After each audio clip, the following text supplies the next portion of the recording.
হ্যাঁ এভরিওয়ান, আমি ওর ফেভারিট আমি দীপিকা পাডুকোন থেকে কারিনা কাপুর সবারই মেকআপ করি। সো আমার ডেট পাওয়া অত সহজ না। ওই বিয়ের 2 মাস আগে এসে বলবেন no no no no it's not possible. So তাই বলছিলাম, আগে এসে আমার কাছে ডেট নেবে, তারপরে গিয়ে বিয়ের ডেট ঠিক করবে। ওকে মাই বিউটিস।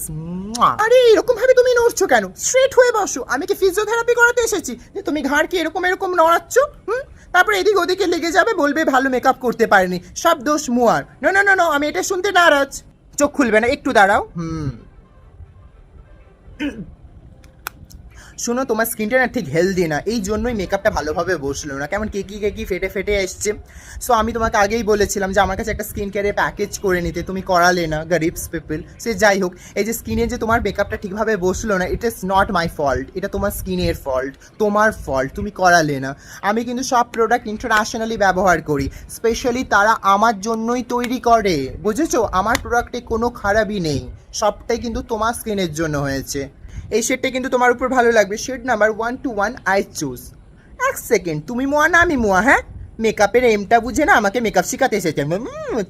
একটা কথা বলো তো, তোমার বিয়ে কোথায় হচ্ছে গো? ও মা গো, এত দূরে? এত দূরে কেন গো? এখানে কি কোনো ছেলে ছিল না যে অত দূরে তুমি বিয়ে করতে যাচ্ছ? না এখানে কিছু কেস আছে গো?